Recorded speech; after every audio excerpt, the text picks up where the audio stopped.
Goose Chasers, what is up? Welcome back to another episode of Goose Chasing, where you know what? This shit ain't about goose chasing at all. It's not about chasing geese. No geese in this podcast. It's about chasing life, your dreams, liberty, and the pursuit of happiness. And Goose Chasing is brought to you by TAGNBRAG and TAGNBRAG Productions. Also TNB Apparel, and the final one is Tag and Brag Land Management, which we will be executing here in the very near future. So if you or any of your comrades are looking for a little land consultation from your boys, well, holler at us on our website, www.tnbapparel.com, and let's build a land management plan together. Dino? It's gonna be great. We got a snowy one down here in Tennessee right now. It's a very, very rare blizzard here in the Nashville area. The town is shut down. Nobody is being productive today, but you know what? Your boys are. We're getting on here spitting that magic, baby. So funny that any town, city, I feel like anything south of Columbus, Ohio, you get 2-3 inches of snow and they don't know what to do with themselves. Well, there's not the equipment is not what it is up here, up in the northeast Ohio region, or where we're used to in Western New York, and Which I guess we're just used to the snow hammering down, and this is really nothing that I have never seen before. But there's a lot of people down here in the South that are thinking it's the apocalypse. Grocery stores are being cleared out of all their supplies. Walmart is wiped clean, and people are hunkering down for the foreseeable future. And we got 6 inches, baby. We got 6 good hard inches. Is that really happening? Yeah, dude. One of my buddies that I met at the bow range, I saw on his Instagram story today. He was in Walmart, and literally they're like the canned goods, the shelves and the water, it's cleared. Like it literally looks like COVID right now. My God, people are crazy. And it started last night because they knew it was coming.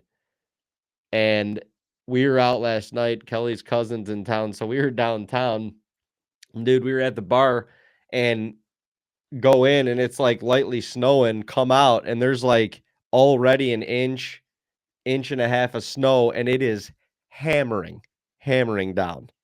It was nuts. So hilarious story. But we were on the rooftop of Jason Aldean's last night, and the band was playing. Nobody's outside, obviously, but the rooftop bar has an inside outside. We go outside just to like cool down a little bit because it was hot, and you got to wear jackets and stuff. There's nowhere to put anything, so you just keep everything on layered up inside. But we stepped outside for a second, and this dude was dancing on one of the high top tables, and he was just like, and people were videoing him, whatever. Well, this chick was like, I want to do that. You gotta, and like she went to one of her friends, like, you gotta video me, dude. She goes back inside, gets a beer, which obviously, if you're going to dance on a table, you got to have a beer in your hand. For sure. She she stands up on one of the chairs before the table, and she's like dancing around and shit. She had fucking heels on, dude. There's 2 to 3 inches of snow now on the rooftop of this place, and it is hammering down. So you couldn't see, but there's like little spaces in the seats. Dude, her heel went through one of those spaces. Then the force of that completely cracked and broke the chair, so her whole leg, one of her legs went through the chair, and this all happens in slow motion. And then her obviously naturally she's like straddling this chair, like one leg in the butt of the chair and the other leg is out, and all of a sudden like everything just starts to fall backwards, and it was like, dude, she landed flat on her back without putting her hands down or anything. I thought we were calling the ambulance for sure. This all happened right in front of me, and her fucking friend was videotaping the whole thing. I'm Oh like, my oh my God. God, are you all right? And she's like laughing, like, yeah, I'm okay. I'm okay. I'm like, you cannot be okay after that. Like, I'm sorry. I thought one of her legs was easily going to be broken. Easily. It was slow motion too, because she's like having a good time, dancing. All of a sudden, boom, her leg goes through the fucking hole. And then it was just like, she hits the ground, dude. Like a fucking cloud of snow goes up in the air. It was insane. I was like, oh my God, Kelly and her cousin Angelina, we're there. We were all standing there. We are like, we just witnessed a casualty right in front of us. Good Lord. And she hopped up and she was dancing around laughing, completely covered in snow. Like her whole back, her whole bottom side, everything was just covered in snow. And well, she lived to tell the story. Also, that video that her friend got would be fantastic for Barstool. Would love to see that. I almost asked her for it, but in the moment I felt bad. I didn't want to hurt anybody's feelings or whatever, but wow. Dancing on tables, chairs, bar tops, especially when you're heavily under the influence, I mean, Really, you gotta nothing good can come of it. rarely does. Nothing good is going to come of that. So, but here we are. That's pretty funny. Here we are, and I'm looking out the window right now. It is still a full-on blizzard. That's crazy. We're, Full-on blizzard. complete opposite, because up here in Northeast Ohio, it's a bluebird sunny day. That's And, rare. I mean, it is 10 degrees outside, but we haven't seen the sun in weeks. I mean, literally weeks. This is the first time we've seen it. Well, it was like this yesterday too, but this is the well, first 24-hour stretch we've seen the sun, and for sure January. Uh, Definitely, I think the end of December was included in that too. So it feels good. It looks amazing outside. It's just cold as hell. good hunting weather.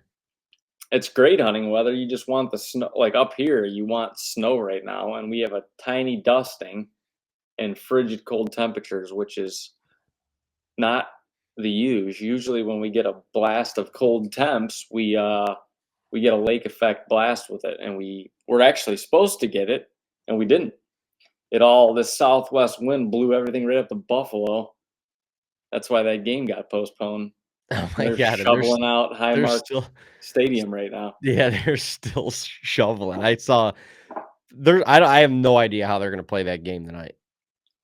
It's so funny how that. Yeah, I don't either. I see all these videos of people shoveling, but it's so funny how I don't know if it's still snowing up there or not. Maybe it is, but I just think it's funny how these lake effect bands. It could be sunny 20 miles either west, less than that of where a lake effect snow band is, and then you get in it and it's 2 to 3 inches an hour coming down. Yeah.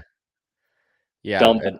it is pretty crazy. I honestly thought that there could be a possibility that they move that game to, like, Cleveland or something, because they gotta play it. I mean, it's a playoff game, Yeah. and I'm like, "Man, what a friggin' kick in the shorts that would have been." Playoff game in Cleveland, only it's not fucking Cleveland, it's fucking Buffalo and Pittsburgh. Yeah. That would be something. What a But, yeah, I wonder what they're gonna do, because they have to play it, like, unless they move it one more day. No, they would have done. They would have already. Already done it. They would have already had to make that decision. Yeah. The fans are up there in full force shoveling. That is pretty cool, though. The whole, fan base coming to the rescue. I'm trying to see right now. I think it's no. I mean, it's not snowing there anymore. The lake effect bands are a little north. I think. Actually, I'm pretty sure the stadium is like south Buffalo. Haven't So been. keep it off the lake. All that band's up there by Tonawanda. Hey, get your ice fishing pole out while you go to the game. Catch some perch. Have yourself a nice midwinter fish fry. Well, what a yeah, I don't even want to talk about the Browns, but I you know, suppose we got to, since we did before. it Hype them was up. they were ultra hyped and rightfully so. But we uh we forgot to put gas in the old vehicle for the game yesterday. Yeah, that's an Just sheep. understatement, dude. We got our shit rocked. We got rocked. We got rocked. And I've said this to numerous people before the game. I did not like. Well, I mean, and hats off to Stroud for just balling out because that's what he's been doing really all season. But everyone was just talking, not Cleveland, but all the ESPN analysis and everything. They're all talking shit about Stroud. He's Rookie, only a write him rookie. off. Yeah. Yeah, rookies don't do this. They don't. He doesn't even have a chance. And it wasn't like it was the Texans. It was him. Like he doesn't have a chance. Yeah, I didn't understand that. Like, why are you And calling this dude out like that? he's been balling. Like Or what? is it just a fucking media headline Well, that they had to create, and now all of a sudden he's the hero, so they're praising him again? I part of it's I think the media wanted that outcome, and it's their way to fire him up. I don't know. It's just like they had him on. I can't remember if it was the Thursday night game, like last week, or I don't even remember. But they had him on the set talking to a few guys, and they were literally saying maybe it might have been the Pat McAfee show. I think it was, or whatever he was broadcasting. There was like five guys on there, but they were like, "Yeah, you where everyone's writing you off and everything like this, like because you're a rookie." And he was like, "Me?"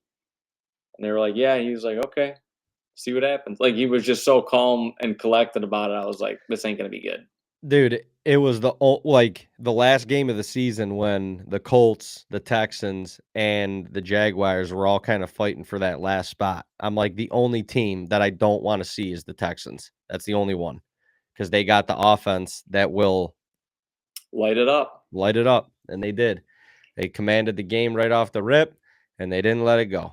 I've watched. Obviously, we're Ohio State alumni, so we watched a lot of CJ Stroud, but I haven't watched him like a ton in the NFL. That dude, he's good. He's Like fucking good, he dude. can He's put the so ball. He's so poised, but he just throws such a good ball and it's so accurate. He puts it on the money. Yeah, and he's a big dude, so he can just sit back there and just rip it over the line. Like he's a prototypical NFL quarterback. And it is crazy how poised he is for a rookie, but their head coach, dude, is legit. I mean, that Yeah, dude, D'Amico Ryan's that dude, he can they're on the freaking same page. yeah, he can ball. He was a Texan. He played with the Texans, so like he's fighting for something a little bit different in my opinion, and he had the whole team on one, and they didn't let it go. I will say it's a bummer that there was a couple very, very questionable calls in pivotal moments, and it's like Yeah, the calls didn't decide the game, but they certainly swung it in a different direction when like the Browns were driving, and like the one specifically, the pass interference, it was third and 10 or something like that. They got they had a no call pass interference that was so fucking blatant. It was ridiculous. The dude got hammered before the ball even got there. And we're already on the Texans side of the field at that point. It's 20 or I think was that the second half or was that the first half? no, it was the first half. We needed to score, and we were And kind of it was a one score game at that point, or maybe we were down 10, maybe, but like we were going in to score. yeah, And we were moving the ball a little bit, and yeah, it was. I just, dude, I hate the NFL with that crap because the refs, like, And again, why is that not like how is that not reviewable? That's a game-changing call. what the NFL needs to correct because this is not just a Browns thing. This is you see it every game. Like the It's refs, every fucking game, dude. the, Even the The Lions and Rams game yesterday, there was questionable calls right at the end. it's got to be such a hard job. Like I can't even imagine it. But some of them are just awful. Like, you guys suck. I'm sorry. Dude, Or it's just I'm not playing the whole fixed bullshit, but it's just it's favored, and you can't you have to keep the pace of the game up, but they all talk to New York and all this stuff right. like instantly. How especially in playoff games, but any game, how can New York not they're watching all the games. They probably got their people in a room with a million monitors up. How can they not just be like, "Yo, uh just That was wrong. we got to correct this real quick. That was a clear pass interference." Cuz that's not a questionable call. That was Right. blatant. That was not even close. Right, yeah, there was no, and the thing that's annoying to me is when you you look at the replay, there's a ref standing right there He's literally just like this, hands on hips. He's like, watching those 2 guys, and and then literally both analysts say that's pass interference, and then they go to the dude that they're like that, the ref guy or whatever that they go to, like, what do you think about this call? And he was even like, that should have been called. Well, it's not now, and now it's 4th down, and we're fucking punting as big. opposed to literally having the ball on their 25, 1st down, going in to score to take the lead. Like, Yeah. that's a whole different scenario. They need to figure out a way to get those right because it's bullshit. It is. Well, Like, and there's it's if the answer to that is you gotta if it's questionable, you gotta throw the flag, and then if you guys all gotta come together and be like, okay, there was no foul in the play, whatever. yeah. But that's the like you didn't do your job there. Throw the flag. But that I can't stand because obviously pass interference is like there's so many plays where they're questionable, and that one was just like it doesn't matter who you're rooting for. You're like, yikes, that was definitely pass interference. I was watching the game with 4 other non-Browns fans who had nothing invested in the game, and every one of them was like, "Yikes." Dude, Like, I mean, and then I can't remember the play that was very shortly after that. That was it was another one it that was was like, yeah. First off, it was a Flacco doesn't complain about anything. He sees that from where he's at. Clearly, he's like, "Yo, that was what not the even fuck? close." But I think it was the next drive. Uh, Flacco gave himself up running, and the dude hit him It hit him. helmet right in the back onto the ground. He gave himself up. Yeah. That's called every time. If you're Mahomes gets that if you're call every Mahomes or any of these big quarterbacks, you're getting the call. If yeah. that was Stroud at in At Houston, you're getting he's the getting, call. yeah, It's no just doubt. bullshit. That's a 15-yard penalty that changes the whole swing. And Whole game. it was those 2 possessions we were going back and forth scoring. Both those calls completely stopped the drive, and then the Texans obviously they took advantage. They scored right after that, and then that's blowing the game wide open. So now Well, yeah, the whole momentum's changed right there with those 2 calls. And and we got smoked, but those 2 calls, you go down and score on both of those possessions, wonder it's a it different game. you're down by 3 in both of those possessions. You go down and score, you go up 4.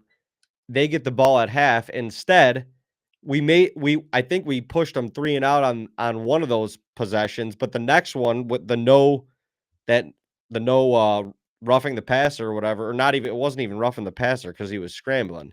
It would have just been a personal foul, but it's still 15 yards. But Yeah, that no call now results in us punting. They score right before the half and they get the ball back. So it's a 10-point game. They come back, get the ball back. We stop them, and then we're going down, but at that point, and obviously Flacco threw 2 pick sixes in a row, which was very, yeah. very unfortunate, but he's in the mindset of, like, we've gotta And fucking force something right now because 'cause we're yeah, down by fucking 10. now we have to. Now I gotta throw the ball and score. Yeah, again, it just changes the. I'm not saying we would have won, right?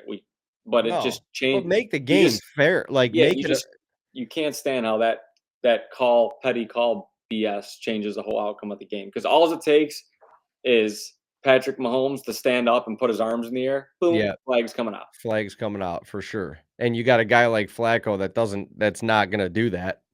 No, and He's not I gonna do mean, that.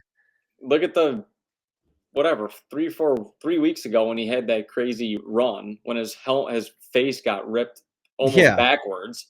Like that's so obvious. It's so blatant, yeah. It's so if I was a ref, that's the easy stuff to call. Right. You And see it it. just but yeah, I think the solutions are like talk to New York. It's so easy. You guys have the technology, you do it anyway. Why can't just get it right, NFL? Yeah, You just get it There's so right. much money and time and everything going like involved with all this stuff. It's so simple that don't stop the game and go to review. Don't do that. New York's there. Just tell them, hey, we reviewed Yep. it. They do it already. They like Yeah, confirm. that's They confirm the touchdowns are like okay, New York. The call's in. It's already confirmed, and they're kicking the extra point, and you don't even see the review. They're already right. doing it. Why can't you do that with calls? Yeah. Yeah.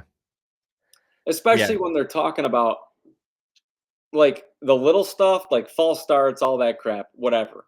But if you're talking about 15 plus yard penalties, Yeah. that's huge. You Pass have to, interference calls should be yeah, easily because that's an easy there's not really any discrepancy there, you know? no, There's just not. So, I don't know. Yeah, it's even yeah, and annoying. again, even that run call, like it's in the rules are if they're sliding, giving themselves up, You you can't can't. hit Number them. one, you can't lead with your helmet no matter what. It doesn't matter Yeah. who it is. That dude, they're like, oh well, he kind of hit him with his shoulder. They showed the replay. His arms were back and it was straight Yeah. head. He was flying like fucking But yeah, Superman. that wouldn't have even gotten considered with some of the other quarterbacks in the league. But whatever. Yeah. Bummer.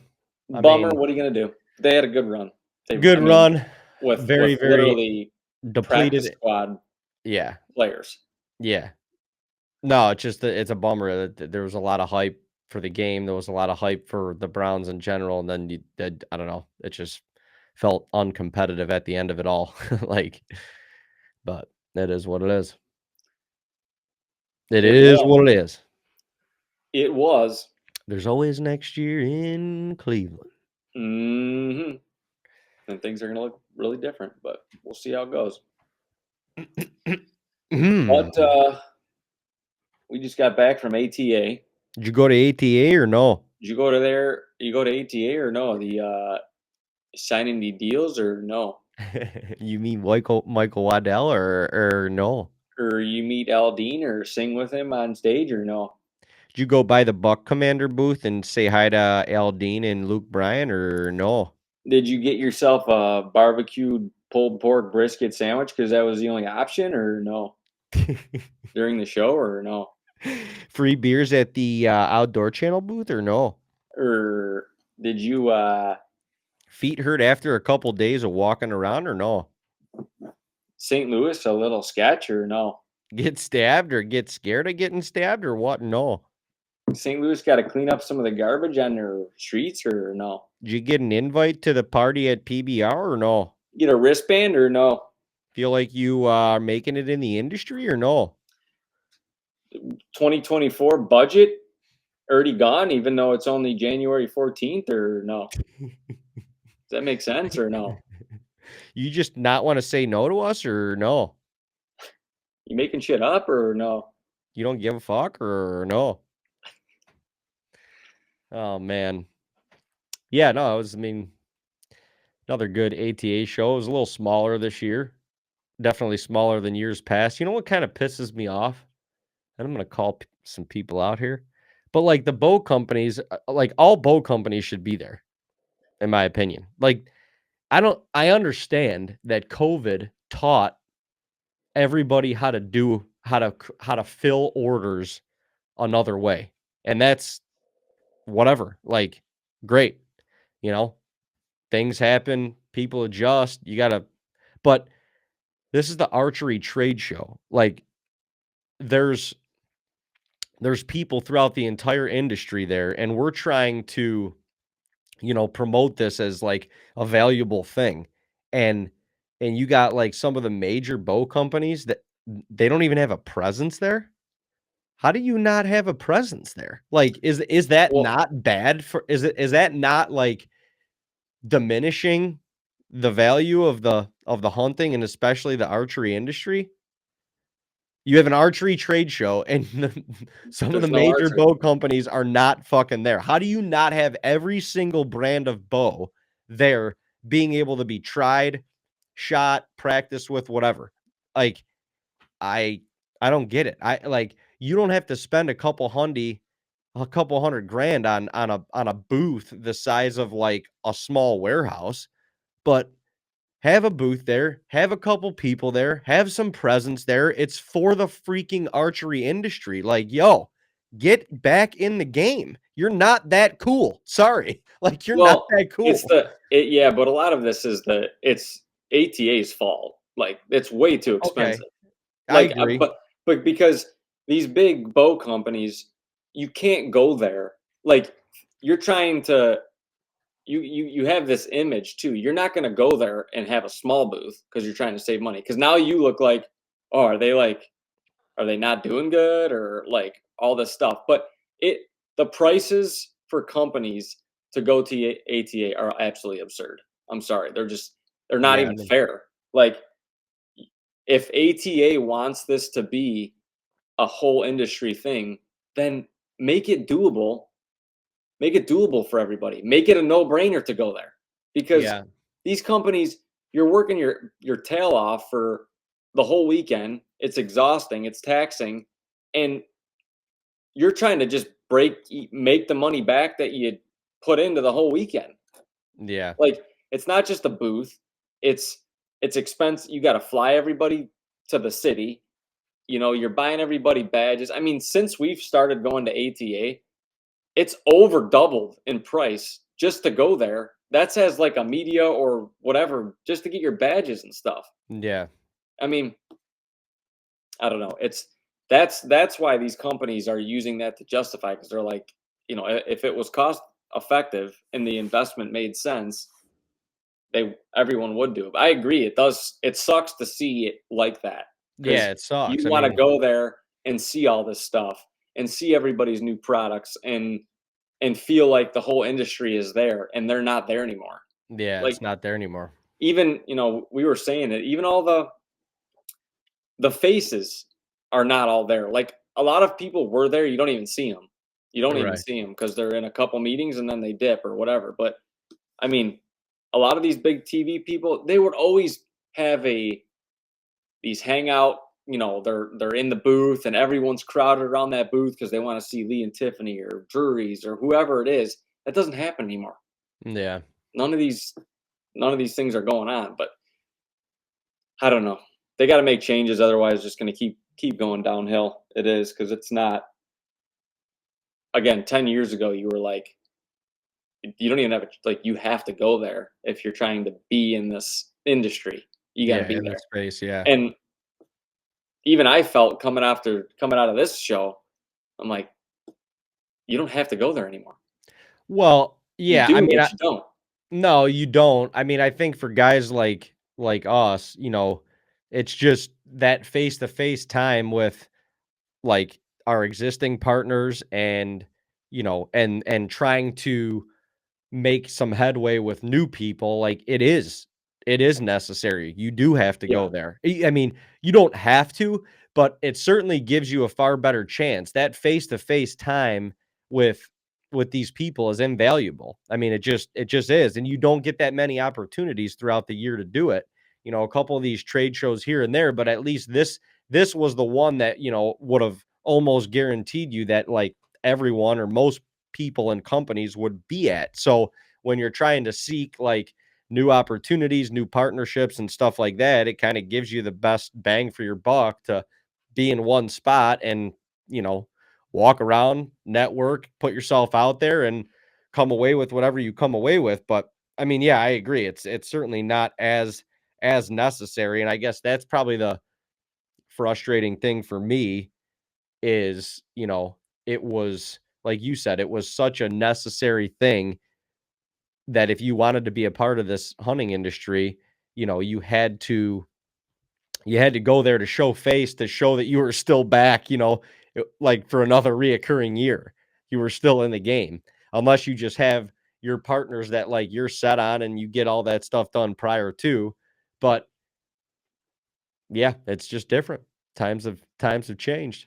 And maybe they, for a while when we first started going there, it was like there was a lot of people maybe that they didn't want there at the show there, Right. like all these I don't even know what you want to call them, certain influencers that are just I'm not knocking anybody for trying, but like they're the one and doneers. Like they're just trying to go there to get on a pro staff, or I'm not even, you know, you know what I mean. And I Yeah, think that's probably why they raised like badge prices and stuff like that.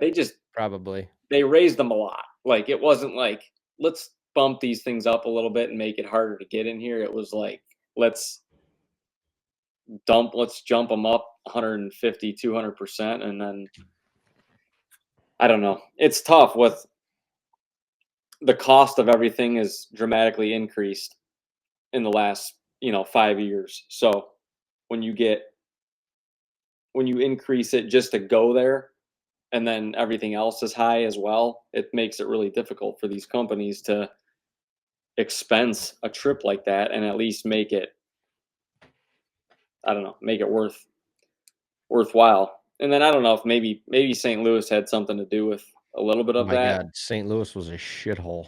but No offense to no, anybody. no offense, but it's I was Yikes. I was I was shocked at how just grimy that city is. Dude, there It's gross. it felt like there was more, um, abandoned buildings than there was operating. Not. It was almost like it was at night, and I mean, you were there on a Friday, Saturday, like Thursday, Friday, Saturday.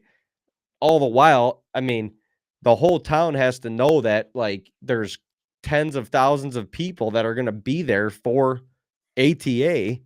Businesses and shit, like, they gotta be like, "We're gonna prosper at least right now." Nobody's friggin' open. Nobody's open. Like, and yeah, I Nobody's mean, yeah.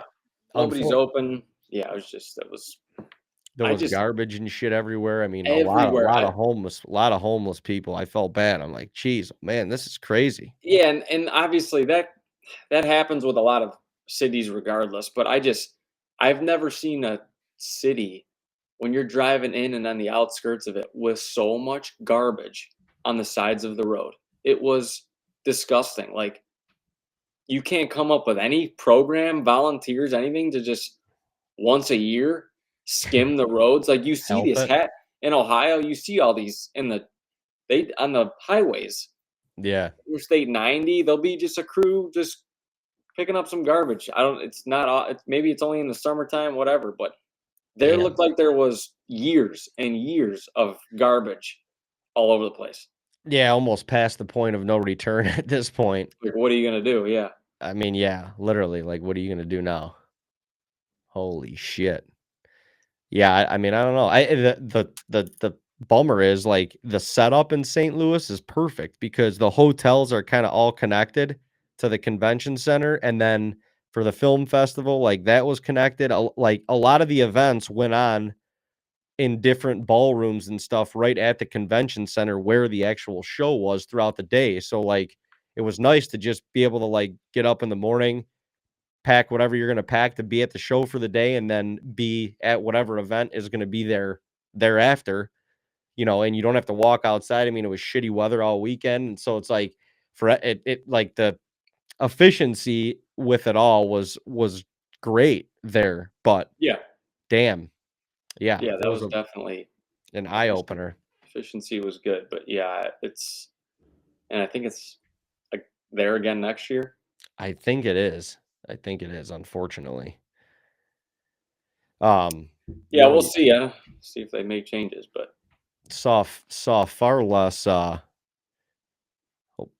I mean, saw far less huntresses, I guess, or I don't know, the one-hit wonders that were, like, looming. It's just cool. I guess the people that were there, the people that we ran into are in it for the right reasons. If you're there yeah, now, that's what it felt like. Like, if you're there now, you're in it for the right reasons, working for certain companies, actually grinding, giving back to the hunting and the archery community, and providing, like, valuable content. And so, yeah, the people that were there, I guess from that standpoint, were all the real ones, which is cool. Yeah. Cool to see people sticking around like that. But yeah, I mean, definitely wipe the slate clean of all the bullshit, or at least a lot of it. It did. Yeah, it did. See what they do. But yeah, even at like the Badlands Film Festival, they asked who's, is this anyone's first time at the film festival? And it literally looked like Oh, it's 50% at least. at least over half of the people there all raised their hand. I was like, this is crazy. And that, I mean, I honestly, that part is cool to me, you know. That is cool. That part's cool to me. All the winners from the Badlands Film Festival, which shout out to everybody who put a film into that. It's always an awesome event every year. The production quality and value is skyrocketing to a point of where I'm like, I don't even know how you compete with this shit anymore. Yeah. But congrats to the 3 winners, 3 finalists, the winner of the short film category as well. I mean, all the films that we saw were pretty amazing. So it's definitely it's a select group of people. If you get your film chosen for that, it's a select group of people to be recognized and very well deserved on their recognition, because there certainly was some awesome films. Those will probably come out on their YouTube channel here, I'm assuming, in the next week or so. So anybody who wasn't there can go over and check them out. But yeah, that was interesting to me when they were asking, like, right in the beginning. It was like, has anyone been that was what, the 11th, I think, 11th year Yeah. of the film festival. And yeah, over 50% of the room, it seemed like it was their first time. I think that part of that equated to everything being right there, that making it so easy to actually go. Yeah, You know, you probably. didn't have to like leave the show and then figure out what you were going to do for food and then like make it to another venue within like an hour of leaving the show to get Yeah. there. So it just made that a whole lot more seamless. But um yeah, all in all, it was a solid show. Um got to send a shout out to Pradco, who's like Moultrie Mobile, Moultrie, Code Blue. Um, you know, hopefully it sounds like we're going to get an opportunity to work with another brand or two that's kind of under that umbrella. But man, I don't know. We've experienced a lot in this journey that we've been on, and certainly have been shocked at some of the I don't know, some of the negative experiences that we've had, and just the way that you're treated, the way that people like handle business is kind of shocking. And it's shocking to the point where it's like, how are you still in business? But Pradco is they are freaking awesome, dude. Like that is from top to bottom. There's they've surrounded their organization and organizations with amazing people. They have products to go along with it, but like more than anything, just the people and how welcoming they are. And I think it speaks to us too and what we put into this, but to have that hard work recognized, and truly recognized. I mean, we went to that booth and they like rolled out the red carpet pretty much for us. It was like they were taking us through all their new products. Everybody, there had to be 15 to 20 people working that booth. Everybody knew who we were. Everybody came up and said hi, thanked us for the content that we were providing. It's like, holy shit. Like, this is crazy. Yeah, they have, yeah, pretty incredible people there. And honestly, it's saying a lot for a lot of these, larger, more corporate companies, because a lot of them don't They don't care. because they don't care. They don't have to. Yeah, well, they should have to, but they just don't. Right. And yeah, they just don't. It's like almost like a going through the motions, and they're just a lot of companies in and out of this industry just buy other companies to just have them, or I don't even know what, just to add to their portfolio. And this is not. They're just not like that. Their culture. like you said, it seems like everybody that works for that company you talk to, and they're just like genuinely good people and happy. and just happy. They make you feel good, and I'm not. I don't even mean that because we're working with them. They were like that before we were working with them. Right. We had conversations before, and you get that feeling. Right. So Yeah, it's something that we've experienced with them from the beginning. You know, we've been working this will be now our third year with Moultrie Mobile, and then second year with Code Blue and Moultrie. And like I said, hopefully we're going to be able to add a couple more of their brands to help them out, and they're willing to give us the opportunities, so it makes it even better. But just that family feel is is awesome, because that's what hunting is all about. You know, everybody wants, well, should want everybody else to win in and around them too.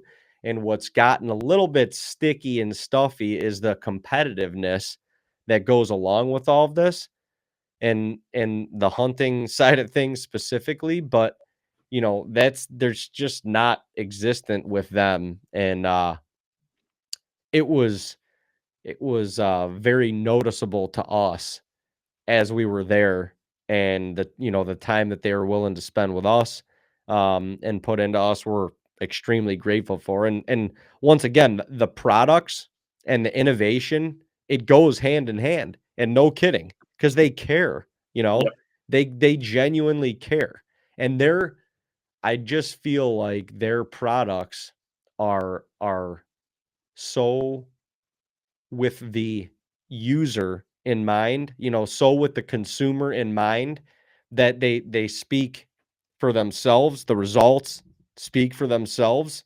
And I mean, it's hard to see that any of that is stopping anytime soon, you know? yeah. Oh, it's cool. They're thinking they want the experience to be good. I mean, yeah, we were talking to Mark about some of the cameras, and just he said, "Hey, any suggestions and critiques, we want to hear them." We were like, "Oh, well, we have something that would be cool is this, I think it's really necessary." And he'd be like, "Oh, it's funny you mentioned that." And he took us over to the screen. He's like, "It's already rolling out right now." It's hard. So We it's like, already got it's it just, all. yeah, it's like, man, you guys are thinking.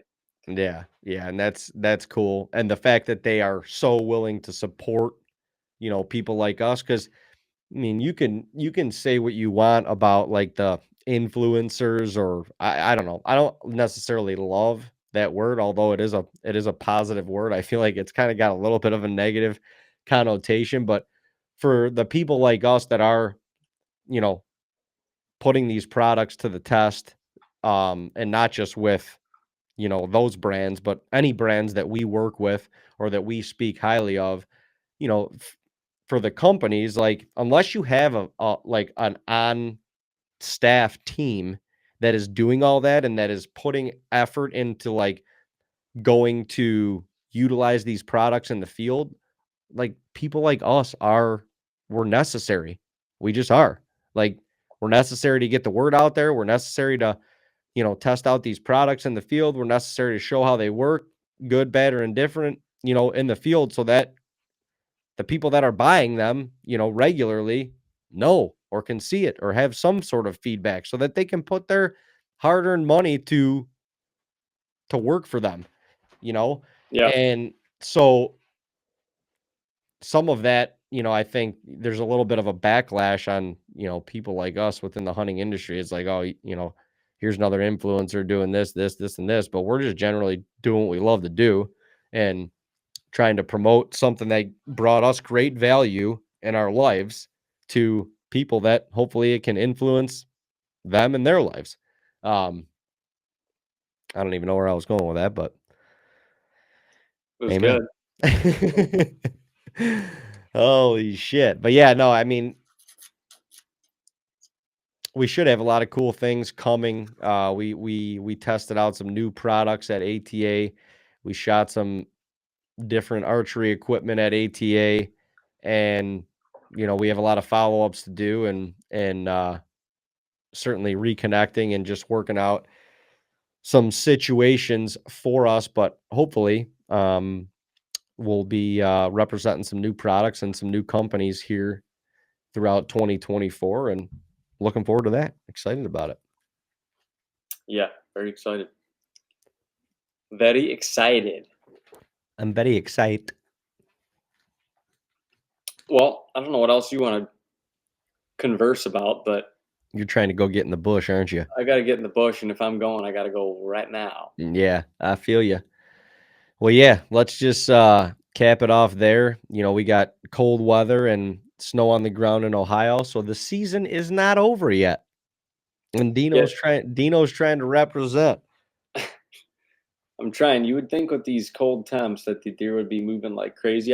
I saw 4 bucks last night. Only one was like a 2.5-year-old, but you would think they'd be moving in full force. We don't have a ton of snow. That's probably what's holding them back a little bit, but it's going to be one of these nights. It's just going to happen. I feel like so. Got to give it a chance. You need these temps for it to work in January, so I got to take advantage while we have these. Looks like we got 4 or 5 days of super cold, and then it's gonna mild back out next week. So Give him hell, cuz. I'm gonna give them hell. Well, y'all, thanks for tuning in. Another episode of Goose Chasing. We are hoping you're staying warm, you know. Hoping you're staying warm if you're in Ohio or any of the other states that are still open right now. Keep giving it the old onions. Give it heck until they ring the bell and tell you can't give it heck anymore, because you just don't know when your day is. You don't. And it could be right around the corner. So, Dino, good luck in the woods. Y'all, thank you for listening. Tune right back in next Wednesday for another episode of Goose Chasing. And Lord willing, Phil Tags will be present. That's what we hope. Phil Tags, baby. Phil Tags. That's what we're gonna try to do. Good luck.